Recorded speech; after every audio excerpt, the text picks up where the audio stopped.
Have a vision. Think big. Ignore the naysayers. Work your ass off and give back and change the world. Because if not us, who? If not now, when? What is the secret to success? And the long version is that I actually always had 5 rules. And everything that I did, I always used those 5 rules. And those 5 rules helped me to become successful in various different areas. And I believe that those rules can be applied to almost anyone and everyone. You don't need to be a bodybuilding champion. You don't need to want to be a governor of California or to be an action hero or anything like that. If you want to excel in whatever you do, those rules are for you. It's that simple. Now I have to tell you right off the top that I always was very intense. As a kid already, I was very intense and I was very hungry. I always wanted to be the best. I always wanted to be number one. I always wanted to get to the top. I never believed in just getting by. Now I have nothing against people that just want to get by, because I think there are many roads to happiness, but I think that we all here like to be successful and we are driven. So that's why those rules apply to you. So my first rule is find your vision and follow it. You see, I think it's the most important thing that we have a very clear vision of where we go. A goal, where do we go?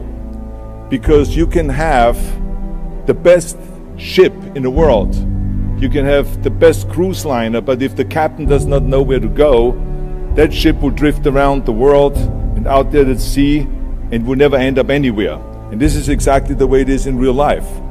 If you don't have a goal, if you don't have a vision, you just drift around and you're not going to be happy. This is why it is so important to have that vision. Now, I created that vision in Austria because I grew up after the Second World War.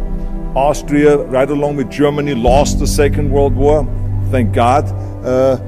And the problem was that everyone was so depressed because they lost the war that there was alcoholism everywhere. There was, of course, depression. There was a terrible economic situation. There was famine. There was starvation and all of those things. And also it was kind of a little place and narrow. I felt I wanted to get out of there. I wanted to escape. And I couldn't see myself really to work there and to stay there, to work in a factory, or to work on a farm, or to even to follow my father's footsteps and to become a police officer. I couldn't see that either. As a matter of fact, that's what my parents wanted me to do. They wanted me to become a police officer and to marry a girl by the name of Heidi and to have a bunch of children and to run around like the Von Trapp family in The Sound of Music. But that's not what I saw. This was the vision of my parents, but not mine. And luckily, one day in school, I watched a documentary about America. And I found myself, I knew exactly that is where I wanted to end up. I wanted to be in America. Everything that I saw in the documentary, I just loved. Everything was so big. I remember the tall skyscrapers, the monstrous bridges, the giant freeways filled with beautiful cars, the huge jetliners, movie stars, Muscle Beach, and all of those things. I could not wait to get there. The question was just, how do I get there? How do I get to America? I mean, this was not a common thing to do way back in the 50s. No one had the money to travel or anything. But one day I was fortunate enough to see a magazine. And that magazine showed me the path to America. And it was a bodybuilding magazine. And on the cover was this very muscular guy that was standing there like Hercules with a Hercules outfit. His name was Reg Park. This Reg Park was on that cover, and I remember the cover said, Mr. Universe becomes Hercules star. I read the article as fast as I could, learning about how he grew up in Leeds in England, poor, and how he trained 5 hours a day, every single day, and trained and trained and trained and lifted weights, and then he finally became Mr. Great Britain. And then he became Mr. Universe. And then he won a second Mr. Universe title and a third Mr. Universe title. And then all of a sudden he landed in Rome in Cinecittà doing Hercules movies. And there he made millions of dollars, and this money he took and bought himself a gymnasium chain in South Africa, and he became a successful gymnasium owner. And as I read, I became more and more certain about my own future. As I read this story, I was so excited, so interested. I knew exactly that I wanted to become another Reg Park. I know he laid out the blueprint for my life, basically. I could see myself, I could visualize myself clearly to be a champion on that same stage where he won the Mr. Universe, and then to move to America, then get into movies, and then become rich and famous. I had that vision very clearly laid out. I was so happy that I knew exactly where I was going. From that moment on, everything that I did, no matter how hard I had to work or how much I had to struggle, it didn't matter. It was a wonderful joyride because I knew what the purpose was and I found my passion. The simple truth is, if you don't have a vision, if you don't have a goal, if you don't see your future laid out in front of you, you're just floating around without a purpose. And I think that the numbers speak for themselves. This is why so many people around the world are unhappy with their jobs. I mean, in America, 74% of the people hate their job and would like to change jobs. But think about that. That means that only a quarter of the Americans love their life's work. I mean, that is a very depressing statistic. I always smiled when I worked, no matter how hard I worked.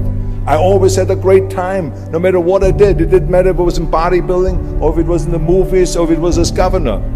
I remember in the pumping iron days, people ask me in the gym all the time, why are you smiling all the time? Why are you so happy? You have to lift 50 tons of weights. You have to train 5 hours a day. I mean, I look at the other bodybuilders' faces and lifters' faces, and they look kind of depressing. They look sour. They're miserable that they have to lift weights. You don't look miserable, you look happy. And I tell them always, I say, I smile because I know exactly that every rep that I do, that every set that I do, every weight that I lift, I get one step closer to turning that vision of mine into reality and becoming that Mr. Universe. I could not wait to lift another 500 pounds in the squats. I could not wait to do another 1,000 sit-ups. I could not wait to do bench press, more bench press and more curls until I couldn't move my arms anymore. Because I knew that every rep got me closer to standing on that stage as a champion. As a matter of fact, when I lifted weights, I didn't really feel like I was lifting weights. I felt like I was lifting a trophy over my head each time I lifted. And to have all those bodybuilders around me and thousands of people screaming. And I tell you that this vision didn't just help me in bodybuilding, it helped me with everything, like I said. I remember in the movie business, there was many times stunts that I had to do where I got hurt, where I was in pain, in agony, and had to do it over and over again. I remember one incident specifically on Conan the Barbarian. There I was crawling on all four, on rocks, over rocks and gravel, holding my sword right in front of me. And as I was crawling, the camera followed me. And it was around 30 feet that I crawled on those rocks and this gravel. And eventually, after 10 takes, my elbows and my knees started bleeding and hurting. And the director came to me sheepishly and said to me, he says, do you mind if we do another take? I need a close-up of you. And I said to him, no, I don't mind at all. I said, go and do as many takes as you want. He says, no, I don't want to do that because I know you're in pain, you're bleeding. I said, no, I don't feel any pain. I said, the only thing I see is the finished scene. I see the finished scene of me crawling on all four with my sword in the front, crawling up and sneaking up behind Thulsa Doom, the main villain of the Conan movie that killed my parents, and rising up behind him and cutting his head off. That's what I see. Remember, crush your enemies, see them driven before you, and hear the lamentation of their women. So this is why, because I visualized that scene, this is why I did not feel that pain. I did not care if I was bleeding on my knees, because I knew that pain is temporary, but the film is permanent. And I explained that to the director, so this is why I try to tell you, always discover your vision, and the rest will follow. Now my second rule is never ever think small. If you're going to accomplish anything, you have to think big. You have to go and shoot for the stars. The biggest challenge most people have is because they think small. And the reason why people think small and why they choose small little goals is because they're afraid to fail. They know that if you shoot for a big goal, then the chances of failing are very high. And they're afraid of failing. It's one of the most common things why people are frozen and why they can't make a move in life, because they're scared of failing. I say to myself, hey, I'm not worried about failing because that's part of life. You're not going to go and win everything. And how far can you fall? Look at this. This is the ground. That's as far as I can fall. And you know something? That the only time you really consider the failure is if you fall and you don't get up. But if you get up, you never consider the failure. So I never considered myself a failure. I always considered myself a winner, even though I fell every so often. But I always got up and I always moved forward. This is the important thing. I never had any patience, of course, for thinking small, because in German we have a saying, wenn schon, denn schon. And that means that if you do something, then go all out and do it well.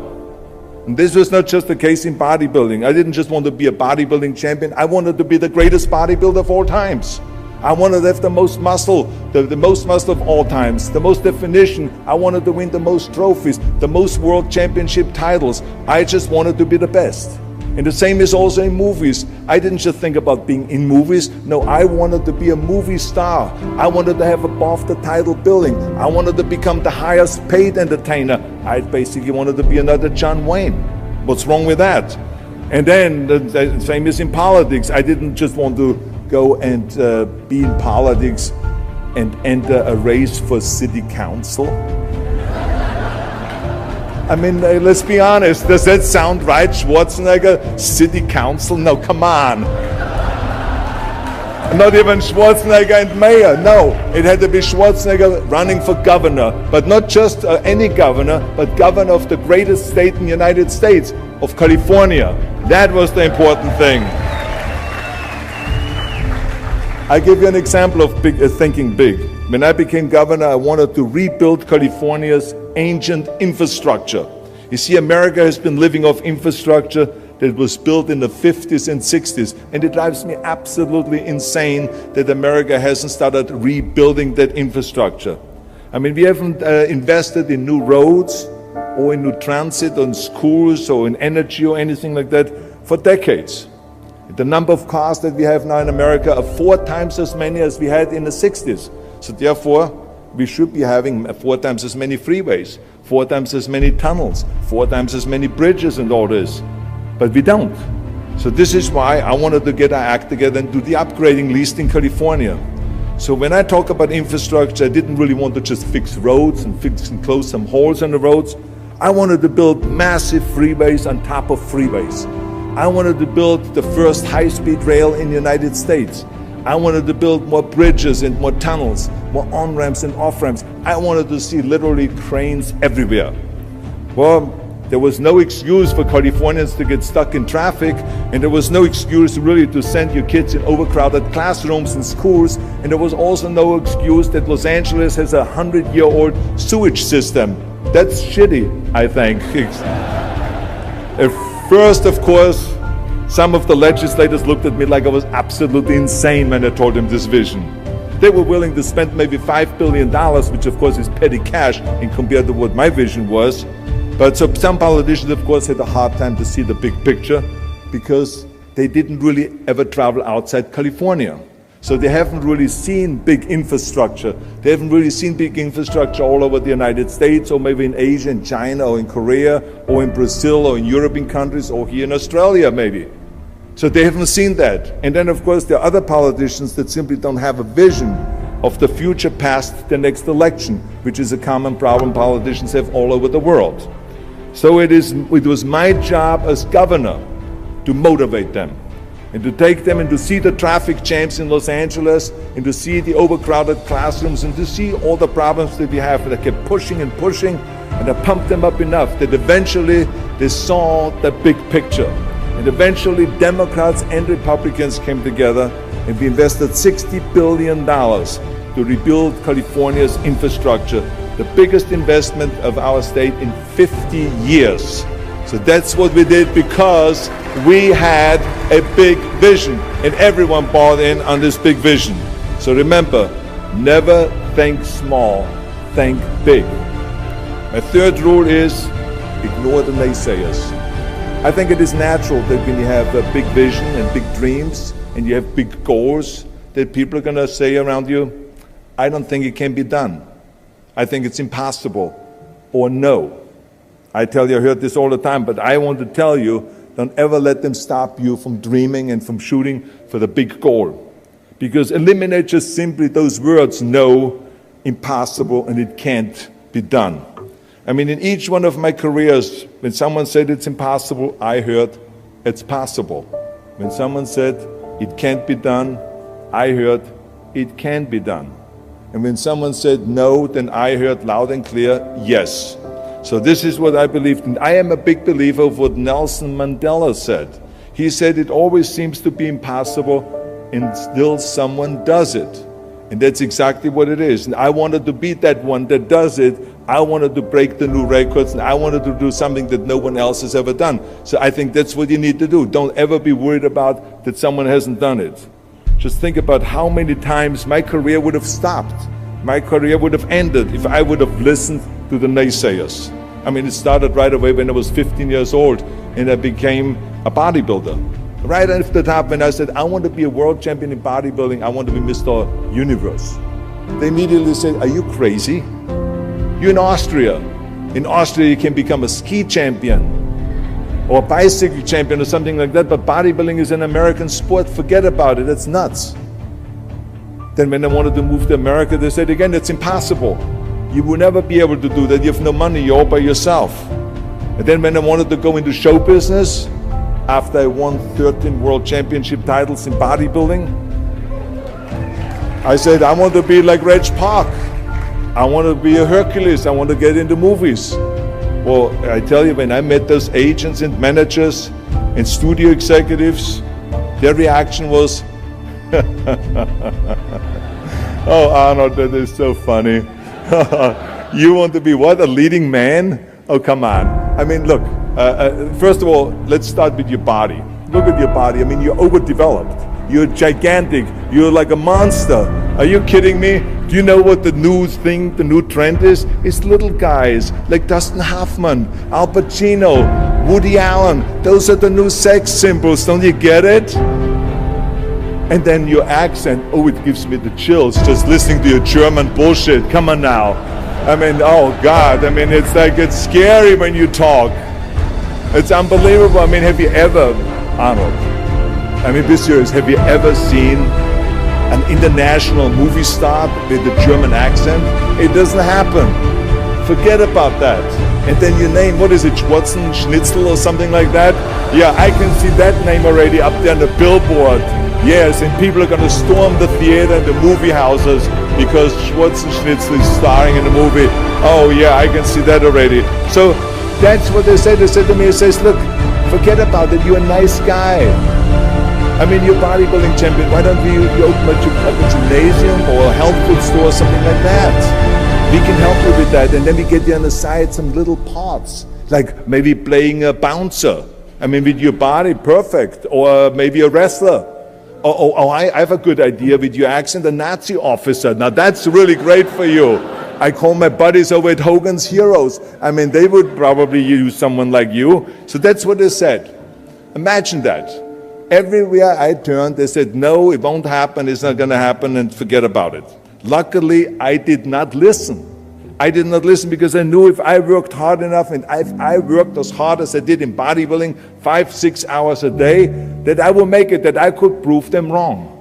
And I started working very hard. I started taking acting classes, English classes, speech classes, dialogue classes, even accent removal classes.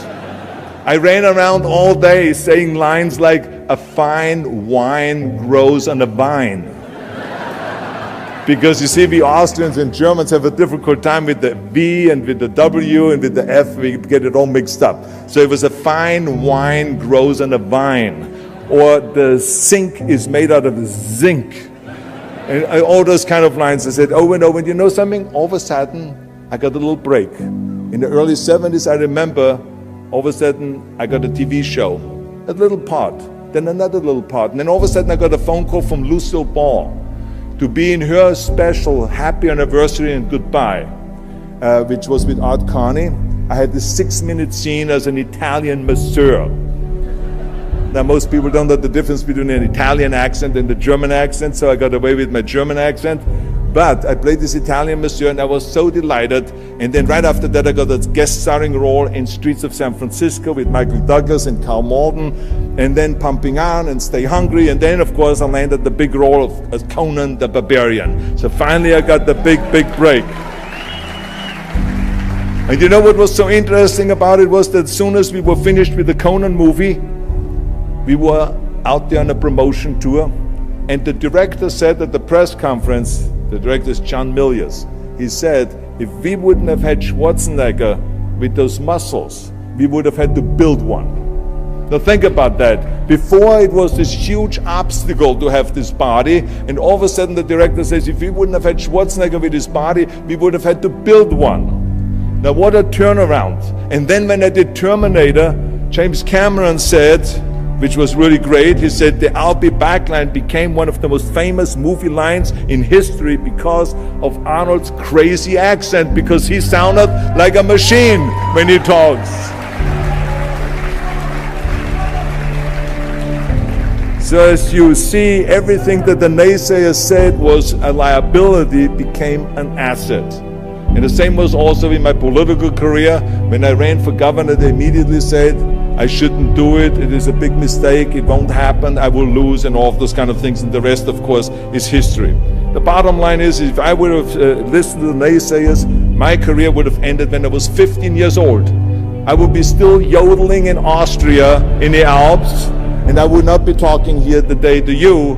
And the reason why I'm here today and talking to you is because I did not listen to you can't, or it's impossible, or no. So I just recommend to you very strongly, ignore the naysayers.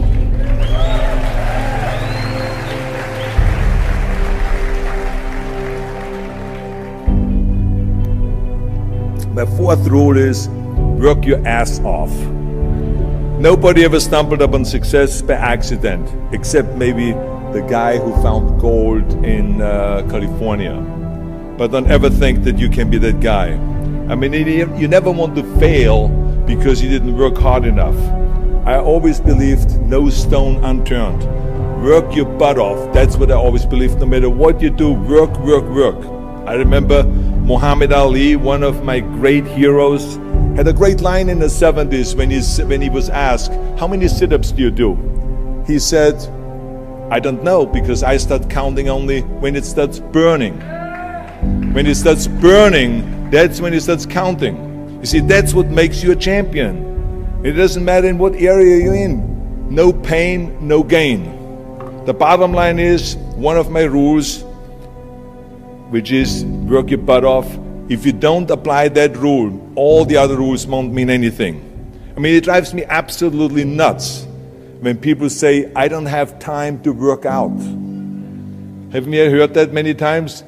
I don't have time to work out, or I have worked so hard all day, I'm tired, I cannot work out anymore. Or I cannot read another book, or I cannot improve myself, or I don't have time, or I work so hard that I cannot really improve my business, or I cannot grow as a person, or any of those things. What the hell are we talking about here? I mean, the day is 24 hours, you sleep 6 hours, so you have 18 hours left. I mean, I know there's some of you out there that say, well, wait a minute, I sleep actually 8 hours, but that's just sleep faster, okay? You didn't, I mean, let's not get bogged down with this stuff here.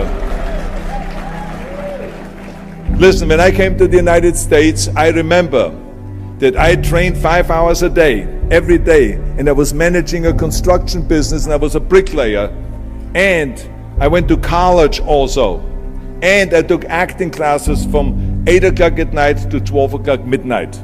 All of that in one day. Every day I did that.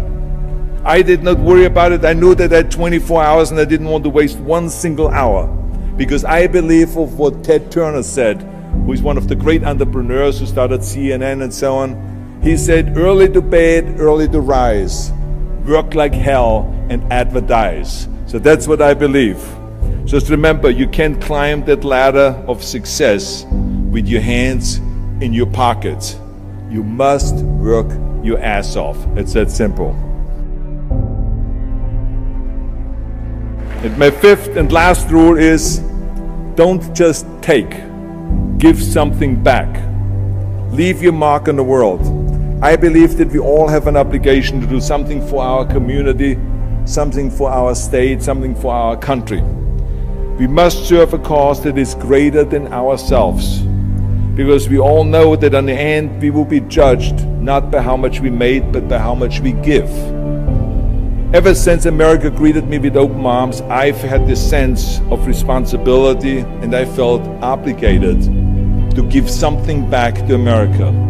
Because I know that everything that I have accomplished is because of America.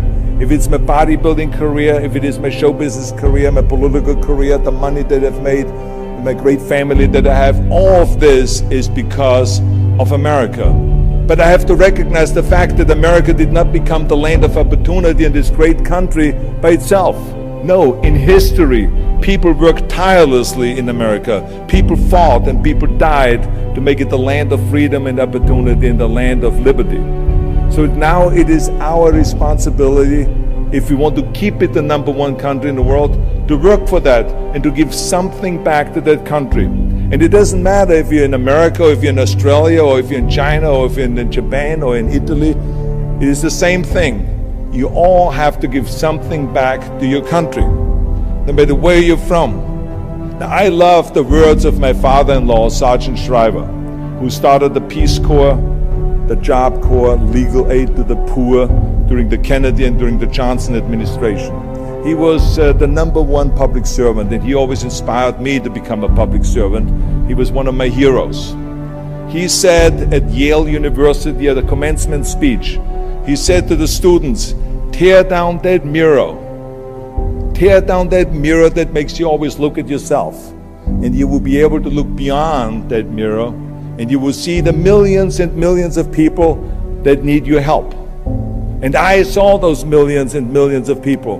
And this is why I tried to take every opportunity that I could to give something back. I started training Special Olympians, people that were intellectually handicapped, to help them with weightlifting and powerlifting. I became the international powerlifting coach and the torchbearer for Special Olympics.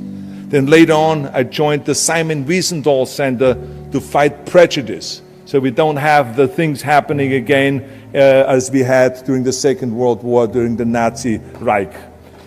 And I joined also the President's Council on Fitness. I became the chairman under President Bush from 1990 to 1993. To be the chairman and to promote health and fitness in all 50 states. I traveled all 50 states. I started after-school programs for the most vulnerable children, for inner-city children, to make them be able to say no to drugs, no to gangs, and no to violence, and to say yes to education and yes to life. And every single time I reached out and I gave something back, I felt fantastic. Nothing made me happier. I would rather play chess with an 8-year-old kid in an after-school program, or play golf, a round of golf with a Special Olympian, than go down another red carpet of a movie premiere. And I have nothing against movies, but to give something back to me is more important than just to think about myself. Eventually, the joy of giving back was so great that I decided to become a public servant full-time and to turn my back, actually, and walk away from my career as an actor. After I finished promoting Terminator 3, I jumped into the race, into the governor's race in California, and I ran for governor. And even though my friends advised me not to do that, they said, "Are you crazy, Arnold? Don't you understand that you would lose now this $20–30 million a movie that you're getting paid? And they will only pay you $178,000 as governor a year?" Well, I didn't care, because I knew that all the money that I've made and to be in that position in the first place to make this money is because of America. It was time to give something back. So I became governor, and I didn't even take the $178,000. I gave it back to the taxpayers because it was petty cash. It's the last thing I needed. And I can tell you that those 7 years were the most exciting and the most rewarding and the most gratifying years of my life. To work all day long, to solve problems and to serve the people was absolutely heaven. It was the best job I've ever had. But I also knew that eventually it's going to come to an end. And after 2 terms, it did come to an end. But when it came to an end, the one thing that didn't come to an end and was not finished was my desire to be a public servant and to serve the people. And this is why I continued to work for Special Olympics. That's why I continued to work on fighting my fitness crusade and traveling around the world to promote health and fitness. And this is why I continued to support after-school programs, and we even started the Schwarzenegger Institute at the University of Southern California to continue to inspire students and leaders around the world to find solutions to complicated issues and to give back and to make the world a better place. So thank you. But I tell you that I was very fortunate that I had great heroes.